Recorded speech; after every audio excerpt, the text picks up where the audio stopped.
보살님들, 그리고 거사님들, 지금 손에 들고 계신 걸레를 잠시 내려놓으시지요.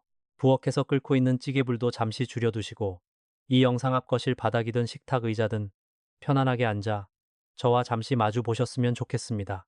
하루 종일 종종 걸음으로 집안일 하시느라 가족들 뒷바라지 하시느라 얼마나 고단하셨습니까? 오늘만큼은 온전히 보살님 자신만을 위한 시간을 가지시길 간절히 바랍니다. 제 눈에는 보살님들의 지나온 세월이 선명하게 보입니다. 수십 년 세월, 내 입에 들어가는 따뜻한 밥 한 숟가락보다 남편과 자식들 입에 들어가는 고기 반찬이 먼저였지요. 식구들 다 먹고 남은 식은 밥에 물 말아 후를 넘기시면서도 배부르다며 환하게 웃으시던 그 희생의 시간들을 하늘인들 어찌 모르겠습니까? 늘 내 것은 뒷전이고 닳고 다른 옷 한 벌 버리지 못하며 억척스럽게 살아오신 그 숭고한 삶에 깊은 위로를 올립니다. 비가 오려나 날이 굳으려나 할 때면 어김없이 찾아오는 뼛속 시린 관절염의 고통, 퉁퉁 붓고 마디마디 굵어진 거친 손을 내려다보며 남몰래 삼키신 눈물이 도대체 몇 리터나 될까요? 욱신거리는 허리와 무릎을 두드리며 잠자리에 누워도 내일 당장 막아야 할 공과금 걱정, 자식들 학원비 걱정에 뒤척이는 수많은 밤들이 보살님의 몸과 마음을 까맣게 태워버렸습니다. 평생을 남에게 해코지 한 번 안 하고 법 없이도 살 만큼 선량하고 부지런하게 살아오셨는데 왜 우리 집 지갑은 늘 텅텅 비어 있을까요? 왜 뼈 빠지게 일해서 번 돈은 앞문으로 들어왔다 뒷문으로 쏜살같이 빠져나가는 걸까요? 가족들이 남긴 빚더미까지 고스란히 짊어지고 아무리 발버둥 쳐도 진흙탕 속으로 빠져드는 것 같은 그 막막함, 저 역시 그 끔찍한 고통을 뼈저리게 잘 알고 있습니다. 깊은 밤 곁에 누운 남편이나 가족의 깊은 한숨 소리를 들을 때면 억장이 무너져 내리셨을 겁니다. 내가 전생에 무슨 죄를 지어서 이토록 고단한 삶을 살아야 하나 하늘을 원망하기도 하셨겠지요. 하지만 보살님, 그것은 보살님의 잘못이 절대 아닙니다. 보살님이 게을러서도 박복해서도 아닙니다. 그저 보이지 않는 기운의 흐름이 막혀 있었을 뿐입니다. 불교에서는 마음이 고요하고 맑은 상태를 유지하는 정제심원, 징자신uyền, 마음의 근원에 고요히 머금의 경지를 강조합니다. 그동안 보살님의 마음은 빚과 가난이라는 거친 풍랑 속에서 단 하루도 고요할 틈이 없었지요. 이제는 그 불안과 원망을 내려놓고 안연하게 바른 이치와 법을 향해 마음을 열어야 할 때입니다. 그 맑고 평안한 마음의 바탕 위에 오늘 제가 알려드릴 비방이 더해진다면 막혔던 울로가 뻥 뚫리고 대운대운이 폭포수처럼 쏟아지게 될 것입니다. 예로부터 우리 조상님들은 나쁜 기운을 물리치고 정화할 때 소금을 썼습니다. 하지만 그저 아무렇게나 툭 던져둔다고 되는 것이 아닙니다. 억울하게 들러붙어 우리 집 재물을 갉아먹는 그 지독한 가난 귀신을 쫓아내고 빼앗긴 금전운을 되찾기 위해서는 특별하고 정확한 풍수의 비법이 필요합니다. 지금부터 제가 수십 년간 쌓아온 풍수와 사주명리의 비기, 그리고 눈물겨운 빚더미에서 벗어난 부산의 어느 보살님 사례를 통해 그 기적 같은 방법을 낱낱이 공개하겠습니다. 귀를 쫑긋 세우시고 끝까지 함께 해 주십시오. 과연 무엇이 우리 집의 금전운을 꽉 막고 있었는지 그 진짜 이유를 먼저 파헤쳐 보겠습니다. 보살님들, 참으로 이상하지 않습니까? 평생을 남의 눈에 피눈물 나게 한 적 없고 남의 것 탐내지 않고 그저 내 몫의 삶을 묵묵히 살아왔을 뿐인데 왜 우리 집의 재물운은 늘 바닥을 기고 있는 것일까요? 아침 이른 시간부터 밤늦게까지 뼈가 부서져라 이래도 왜 대운대운의 문은 굳게 닫혀서 열릴 기미조차 보이지 않는 걸까요? 많은 분들이 자신의 사주팔자만 탓하며 한숨을 쉬시지만 진짜 원인은 보이지 않는 곳에서 우리 집의 생기를 갉아먹고 있는 흉악한 존재 때문입니다. 그것이 바로 예로부터 우리 무속과 풍수에서 가장 경계해온 가난 귀신입니다. 이 가난 귀신은 뿔이 달리고 무서운 얼굴을 한 요괴가 아닙니다. 눅눅하고 음습한 기운, 즉 짙은 음기가 집안의 으슥한 곳에 오랫동안 고이고 뭉쳐서 만들어진 탁한 에너지 덩어리입니다. 이 지독한 기운은 밝고 따뜻한 양기를 극도로 싫어하며 대신 가족들의 근심, 걱정, 한숨, 그리고 퀴퀴한 냄새를 먹고 자라납니다. 보살님께서 밤마다 눈물 지으며 내쉬는 그 깊은 한숨이 역설적이게도 이 가난 귀신의 가장 좋은 먹잇감이 되고 있었던 것입니다. 그렇다면 이 가난 귀신은 우리 집 어디에 숨어 있을까요? 바로 물기가 마르지 않는 축축한 화장실 구석, 환기가 되지 않아 쾌쾌한 냄새가 머무는 주방의 싱크대 밑, 그리고 바깥에 온갖 탁한 기운이 묻어 들어오는 현관의 어두운 구석입니다. 특히 현관은 재물이 들어오는 통로인데 이곳에 신발이 어지럽게 널려 있거나 젖은 우산이 방치되어 있다면 가난 귀신이 또아리를 틀고 앉아 밖에서 들어오려는 금전운의 목을 꽉 쥐고 비틀어 버립니다. 돈이 들어오려야 들어올 수가 없는 흉가흉가의 구조를 우리 스스로가 만들고 있었던 셈이지요. 더욱 안타까운 것은 이러한 사소한 풍수의 오류들이 집안의 기틀을 잡아주시는 터주신을 크게 노하시게 만든다는 점입니다. 터주신은 집터의 지력을 다스리고 가족의 평안을 지켜주시는 고마운 존재입니다. 하지만 음기가 가득한 물건들을 방치하고 집안의 기운을 탁하게 내버려두면 터주신은 그 자리를 떠나시거나 힘을 잃게 됩니다. 옛 어른들께서 집안이 맑아야 재물이 모인다고 늘 말씀하셨던 것은 바로 터주신이 기분 좋게 머무르실 수 있는 환경을 만들어 법인 평안,法인 빙안, 법의 지혜로 평안을 얻음의 상태를 온전히 유지하라는 깊은 가르침이었습니다. 풍수지리의 핵심은 결국 음양의 조화와 기의 흐름입니다. 특히 재물운은 물과 같아서 끊임없이 맑게 흘러야 하는데 가난 귀신이 집안 곳곳에 혀를 막고 있으니 돈줄이 썩어 들어가는 것입니다. 예로부터 지혜로운 선인들은 하늘의 이치, 특히 달의 흐름인 음력의 주기에 맞춰 집안의 기운을 다스렸습니다. 달의 기운이 약해지고 어두워지는 금음 무렵에는 집안의 음기가 짙어져 가난 귀신이 가장 활개치는 시기입니다. 이때 안현향법, 안한샹파, 편안하게 바른 이치를 향함의 마음가짐으로 집안의 탁기를 걷어내지 않으면 비가 올 때마다 쑤시는 보살님의 관절염, 고통은 더욱 심해지고 막아야 할 빚더미는 산더미처럼 불어나는 끔찍한 악순환에 빠지게 됩니다. 보살님, 자식들에게 이 지긋지긋한 가난의 굴레를 대물림할 수는 없지 않습니까? 언제까지 아픈 무릎을 부여잡고 남편의 빚과 자식들의 대출이자 때문에 남몰래 피눈물을 흘리셔야 합니까? 억울해서라도 이대로 무너지시면 절대 안 됩니다. 우리 집의 맑은 기운을 갉아먹는 이 끔찍한 가난 귀신의 뿌리를 당장 뽑아내고 떠나가신 터주신을 다시 기쁘게 맞이하여 막혀있던 대운의 물꼬를 시원하게 터야만 합니다. 이제 그 끔찍한 원인을 명확히 아셨으니 그것을 타파할 해결책 또한 분명해졌습니다. 우주 만물의 이치와 음양오행의 강렬한 힘을 빌려 음습한 우리 집을 철옹성 같은 명당으로 단숨에 탈바꿈시킬 수 있는 일생일대의 강력한 비방이 존재합니다. 단돈 몇백 원이면 구할 수 있는 아주 평범한 물건들이지만 제가 알려드리는 특별한 비술과 결합하는 그 순간 가난 귀신의 숨통을 끊어놓는 가장 강력한 무기가 될 것입니다. 그 기적 같은 비법의 중심에 바로 거친 소금과 붉은 팥, 그리고 낡은 10원짜리 동전이 있습니다. 보살님들, 지금부터 제가 들려드릴 이야기는 결코 남의 이야기가 아닙니다. 바로 우리네 어머니, 혹은 지금 이 영상을 보고 계신 보살님 자신의 이야기일지도 모릅니다. 부산 외곽의 비탈진 골목, 다 쓰러져가는 낡은 슬레이트 지붕 아래에 살고 계시던 65의 김 보살님 이야기입니다. 평생을 시장 바닥에서 나무를 팔며 억척스럽게 살아오신 분이셨지요. 굽은 허리와 닳고 다른 지문이 그분의 고단했던 삶을 고스란히 증명하고 있었습니다. 오직 자식들 하나 잘 가르쳐 보겠다는 일념 하나로 본인은 시장통 화장실에서 찬물로 대충 씻고 남은 시래기로 줄인 배를 채우면서도 가족을 위해서는 뼈가 부서져라 헌신하셨던 분입니다.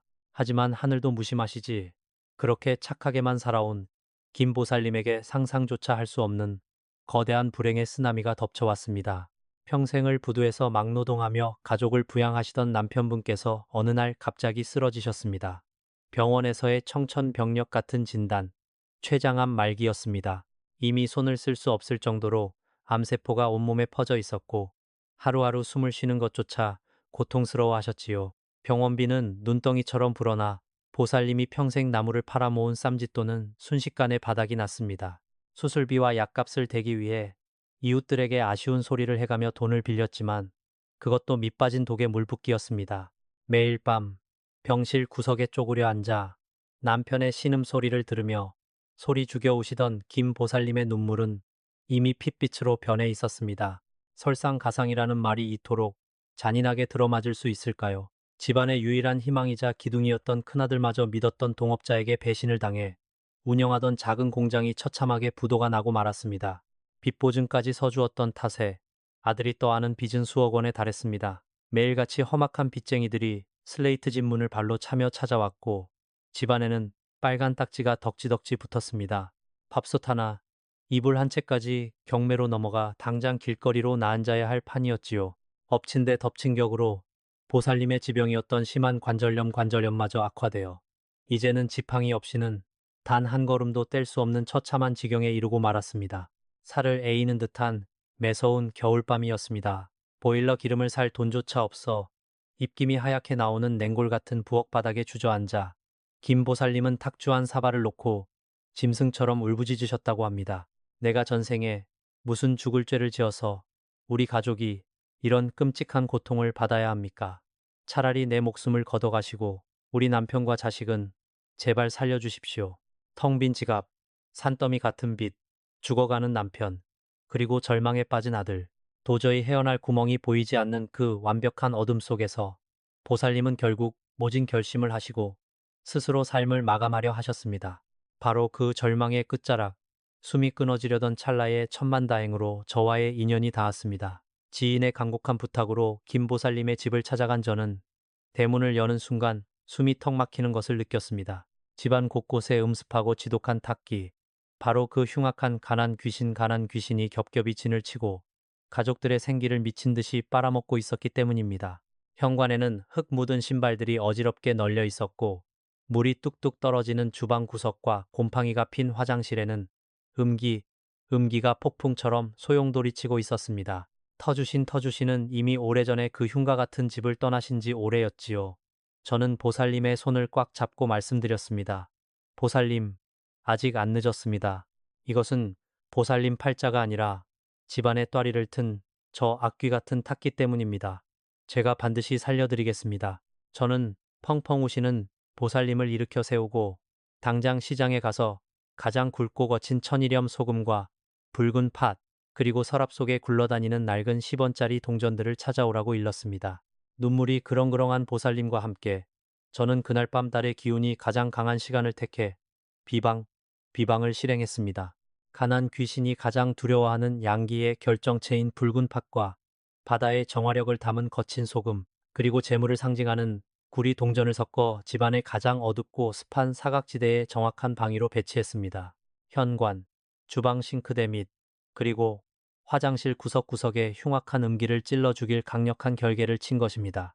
보살님들, 정말 소름 돋는 기적은 바로 그 비방을 행한 다음 날 아침부터 시작되었습니다. 밤새 집안을 무겁게 짓누르던 썩은 내가 씻은 듯이 사라지고 거짓말처럼 맑고 훈훈한 기운이 집안을 감싸기 시작한 것입니다. 며칠 뒤 기적 같은 전화 한 통이 걸려왔습니다. 큰아들이 예전에 도와주었던 거래처 사장님이 아들의 딱한 사정을 듣고는 거액의 자금을 아무 조건 없이 빌려주어 급한 불을 끄게 해준 것입니다. 그뿐만이 아닙니다. 흉악한 가난 귀신이 쫓겨나고 맑은 기운이 돌기 시작하자 떠나셨던 터주신이 다시 자리를 잡으셨는지 꽁꽁 막혀있던 대운의 통로가 폭포수처럼 뻥 뚫리기 시작했습니다. 불과 반년 만에 큰아들은 기사 회생하여 끊겼던 거래처를 다시 뚫고 공장을 정상 궤도에 올려놓았습니다. 산더미 같던 빚은 눈 녹듯 사라지기 시작했고 무엇보다 기적적인 것은 남편분의 병세가 거짓말처럼 호전되어 고통 없이 일상생활을 할 수 있게 하고 많은 것은 김 보살님을 괴롭히던 관절염의 통증도 신기하게 가라앉아 이제는 지팡이 없이도 가벼운 걸음으로 절에 다니며 부처님과 칠성님께 감사의 기도를 올리고 계십니다. 단돈 몇천 원어치의 소금과 팥, 그리고 낡은 동전 몇 개로 집안의 기운을 바꿨을 뿐인데 벼랑 끝에 섰던 한 가족의 운명이 통째로 뒤바뀐 것입니다. 자, 보살님들, 이제 보살님 차례입니다. 이 기적을 보살님 집 안방으로 고스란히 가져오실 준비가 되셨습니까? 보살님들, 이제 본격적으로 우리 집을 황금빛 대운이 쏟아지는 명당으로 바꿀 비방의 구체적인 방법을 알려드리겠습니다. 종이와 펜이 있다면 지금 당장 가져오셔서 하나하나 적어두시길 바랍니다. 가장 먼저 준비해야 할 것은 바로 소금입니다. 하지만 부엌에서 쓰는 하얗고 고운 맛소금이나 정제염은 절대 안 됩니다. 반드시 바다의 거친 파도와 뜨거운 태양의 양기를 듬뿍 머금고 자연 그대로 결정된 굵은 천일염이어야만 합니다. 바다는 모든 탁한 것을 씻어내는 우주의 거대한 정화조이며 태양은 만물을 소생시키는 생명력의 근원입니다. 이 두 가지 강렬한 에너지가 응축된 천일염이야말로 음습한 가난 귀신의 뼈와 살을 녹여버릴 수 있는 가장 강력한 무기입니다. 다음으로 준비하실 것은 붉은 팥과 낡은 10원짜리 동전입니다. 팥의 붉은색은 예로부터 삿된 귀신과 애군을 쫓아내는 강력한 양기의 상징이었습니다. 음기의 덩어리인 가난 귀신에게 붉은 팥은 마치 타오르는 불덩이와도 같아서 근처에 닿기만 해도 비명을 지르며 도망가게 만듭니다. 여기에 오행의 원리가 숨어있는 10원짜리 동전을 더해야 합니다. 구리로 만들어진 10원짜리 동전은 흑소금에서 태어난 강한 금긴의 기운을 띠고 있으며 이 금전의 기운이 파테불베이지 기운과 소금의 정화, 쇠의 기운을 만나 집안의 탁기를 뚫고 억눌려 있던 재물운을 강하게 끌어당기는 자석 역할을 하게 됩니다. 가급적 사람들의 손때가 많이 묻어 양기가 축적된 옛날 10원짜리 동전일수록 그 효과는 배가 됩니다. 물건이 준비되었다고 아무 때나 불쑥 비방을 행해서는 절대 안 됩니다. 하늘의 기운이 열리는 천시, 텐시를 맞추는 것이 이 비방의 절반을 차지합니다. 가장 좋은 시간은 밤새 짙게 깔려있던 음기가 물러가고 맑은 양기가 폭발적으로 솟아오르는 아침 진시, 즉 오전 7시에서 9시 사이입니다. 비가 오거나 잔뜩 흐린 날은 피하시고 맑은 햇살이 창문으로 쏟아져 들어오는 날을 택하십시오. 맑은 날의 아침 햇살은 집안의 탁한 기운을 한번 흩어지게 만들고 이때 비방을 행해야 터주신께서도 그 정성을 갸륵하게 여기시고 다시 집안에 강림하실 수 있는 깨끗한 길이 열리게 됩니다. 이제 하얀 도자기 그릇이나 종이컵을 3개 준비하십시오. 플라스틱은 기운을 막아버리니 피하셔야 합니다. 그릇 바닥에 10원짜리 동전을 각각 3개씩 숫자 3이 의미하는 완성과 생성의 에너지를 담아 앞면이 위를 향하게 놓습니다. 그 위로 굵은 천일염을 그릇에 7부 정도까지 채워 넣으시고 마지막으로 그 소금 위에 붉은 팥을 7알씩 올려놓습니다. 이 과정을 하실 때 가장 중요한 것은 보살님의 마음가짐입니다. 그릇을 채우는 동안 깊게 숨을 들이마시고 내쉬며 마음속의 근심과 분노, 빚에 대한 두려움을 모두 뱉어낸다고 상상하십시오.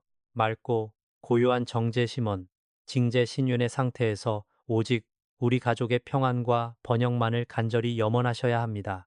자, 이제 정성껏 만든 이 세 개의 그릇을 어디에 두어야 할까요? 첫 번째 그릇을 놓을 위치는 바로 우리 집의 기운이 들고 나는 입구, 현관입니다. 현관문 안쪽의 구석, 눈에 잘 띄지 않는 신발장 밑이나 모서리에 가만히 내려놓으십시오. 현관은 사람과 함께 밖에서 묻어온 온갖 잡기와 탁기가 들어오는 1차 관문입니다.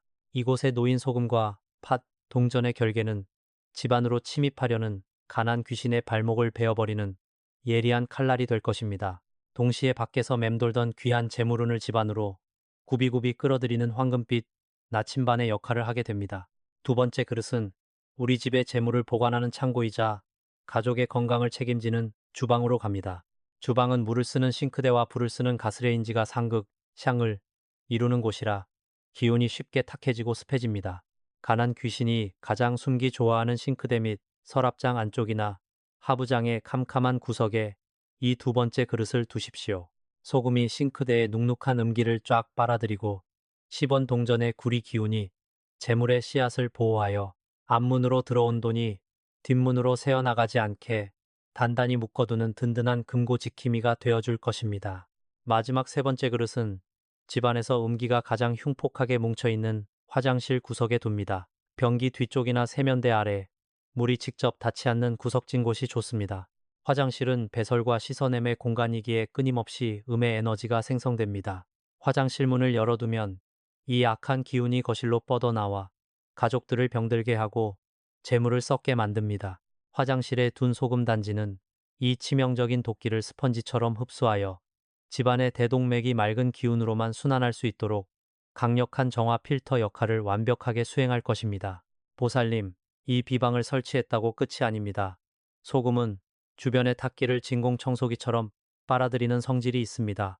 집안에 음기가 많고 흉할수록 소금은 순식간에 수분을 머금고 질척거리거나 색깔이 시커멓게 변하게 됩니다. 그것은 소금이 보살님 가족을 대신해서 가난 귀신의 도끼를 다 받아내고 장렬히 전사했다는 증거입니다.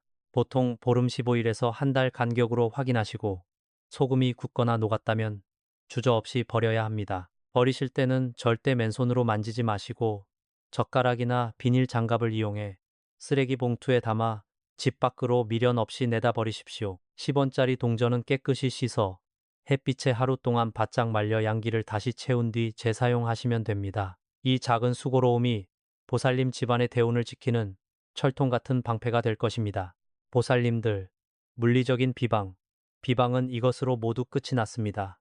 하지만 진정한 기적은 보살님의 마음속에서 시작되어야 비로소 완성이 됩니다. 소금과 팥, 동전이 아무리 강력한 양기를 내뿜는다 해도 정작 그 집의 주인이신 보살님의 마음이 지옥과 같다면 터주신은 결코 온전히 정착하실 수 없습니다. 이제 저와 함께 집안에서 쫓겨난 그 지독한 가난 귀신이 두 번 다시 보살님의 문턱을 넘보지 못하도록 영적이고 강력한 황금방패를 칠 시간입니다. 하던 일을 모두 멈추시고 두 손을 가지런히 모은 채 눈을 지그시 감고 제 목소리에 온전히 집중해 주십시오. 천지신명과 칠성님, 그리고 대자 대비하신 부처님 전에 간절히 엎드려 고하나이다. 여기 평생을 가족을 위해 피눈물을 흘리며 묵묵히 희생해온 가엾은 보살님이 있습니다. 자신은 식은 밥 한 덩이로 줄인 배를 채우고 욱신거리는 관절염의 고통 속에서도 자식들 입에 들어가는 고기 반찬을 보며 환하게 웃음 지었던 숭고하고 선량한 어머니입니다. 부디 이 갸륵하고 애달픈 정성을 굽어 살피시어 이 집안에 평생토록 드리웠던 빚과 가난의 어두운 먹구름을 이제 그만 걷어내어 주시옵소서. 사방에서 뻗어오는 악귀와 탁기를 물리쳐 주시고 굳게 닫혀있던 대운의 문을 활짝 열어 마르지 않는 재물의 샘을 허락하여 주시옵소서. 이제 눈을 감은 채로 가만히 머릿속으로 상상해 보십시오. 저 하늘 높이 우주의 중심에서 눈부시고 따뜻한 황금빛 기운이 굵은 한 줄기 빛이 되어 보살님의 정수리로 쏟아져 내립니다. 그 웅장하고 따뜻한 기운이 보살님의 무겁고 지친 어깨를 어루만지고 시리고 퉁퉁 부은 무릎을 감싸 안으며 이내 보살님의 온몸을 찬란한 황금빛으로 가득 채웁니다. 그리고 그 빛은 보살님의 몸 밖으로 거대하게 뿜어져 나와 흉악한 탁기가 도사리던 현관문 앞부터 냄새나던 주방, 습한 화장실까지 집안 구석구석을 빈틈없이 찬란하게 밝힙니다. 이것이 바로 어떠한 가난 귀신도 뚫고 들어올 수 없는 절대적인 영적 결계, 황금방패입니다. 보살님, 이 황금방패가 쳐진 이상 과거의 그 끔찍했던 가난과 빚더미는 영원히 보살님과 가족들의 곁을 떠났습니다. 밖에서 아무리 모진 풍파가 몰아쳐도 남편의 앞길이나 자식들의 취업과 사업의 회방을 놓으려는 지독한 애군이 다가와도 이 눈부신 방패에 부딪혀 산산조각이 나고 말 것입니다. 보살님은 이제 완전하게 안전합니다. 더 이상 깊은 밤, 텅 빈 지갑을 부여잡고 내일 갚아야 할 이자 때문에 한숨 짓지 않으셔도 됩니다. 돈 몇 푼 때문에 자식들 앞에서 고개 숙이고 남몰래 눈물 흘리는 일도 두 번 다시는 없을 것입니다. 대운의 물꼬가 시원하게 터졌으니 이제 맑고 깨끗한 횡재수와 재물들이 폭포수처럼 이 황금 방패 안으로 쏟아져 들어올 일만 남았습니다. 하지만 한 가지 꼭 명심하셔야 할 것이 있습니다. 맑은 재물이 들어오기 시작할 때 반드시 정제심원, 징자신yen, 마음의 근원에 고요히 머금의 바른 마음가짐을 잃지 마십시오. 나는 원래 돈복이 없어. 우리 집은 왜 이렇게 가난할까 같은 넋두리나 부정적인 말은 스스로 이 황금 방패에 금이 가게 만드는 가장 어리석은 짓입니다. 우리가 입 밖으로 내뱉는 말에는 운명을 바꾸는 강한 영적 에너지가 깃들어 있습니다. 그러니 내일 아침 눈을 뜨실 때부터는 거울을 보며 우리 집은 날마다 번창하고 있다. 내게 쉴 새 없이 큰 재물이 들어온다라고 긍정의 기운을 소리내어 말씀하십시오. 그리고 훗날 곳간이 넘치도록 큰 재물이 쌓이거든 과거의 보살님처럼 빚더미에서 힘겨워하는 가여운 이웃에게 따뜻한 밥 한 끼 대접하는 넉넉한 여유를 가지시길 바랍니다. 그것이 터주신과 하늘이 보살님께 내려주신 큰 복을 영원토록 지키는 유일한 길입니다. 보살님들, 영적인 에너지는 한 곳으로 뭉칠수록 그 위력이 수천 배, 수만 배로 폭발적으로 커지게 됩니다. 저 혼자만의 기도가 아니라 지금 이 영상을 보고 계신 수만 명의 보살님들과 거사님들이 한마음으로 염원할 때 그 기적의 파동은 우주를 진동시킵니다. 지금 바로 영상 아래 댓글창을 여시고 보살님이 태어나신 연도와 함께 부처님의 크나큰 가피를 구하는 진원, 나무 아미타불 관세음보살, 나무 아미타불 관세음보살을 정성껏 남겨주십시오. 글씨를 적어 내려가는 그 행위 자체가 보살님의 간절한 소망을 우주에 맹세하는 가장 강력한 영적 계약서가 될 것입니다. 제가 매일 밤 법당에 촛불을 켜고 기도를 올릴 때마다 댓글을 남겨주신 보살님들의 이름을 하나하나 부르며 대운이 깃들기를 축원해 드리겠습니다. 이토록 긴 시간 낯선 이의 쓴소리를 끝까지 들어주시고 마음을 열어주신 보살님들의 맑고 고운 심성에 깊은 감사의 큰절을 올립니다. 오늘 보살님께서 굳은 결심으로 행하신 이 작은 소금 비방이 보살님의 남은 인생을 눈부신 황금빛으로 찬란하게 물들여 줄 것을 저는 굳게 믿어 의심치 않습니다. 뼛속까지 시리던 관절염의 고통은 씻은 듯이 나아 가벼운 발걸음을 되찾으시고 자식들은 앞길이 탄탄대로로 열리며 집안에는 늘 넉넉한 웃음꽃과 마르지 않는 재물이 넘쳐나기를 부처님 전과 칠성님 전에 두 손 모아 간절히 기원합니다. 보살님, 이제 남은 여생은 그저 빚 걱정, 돈 걱정 없이 평안하고 건강하게만 사십시오. 성불하십시오.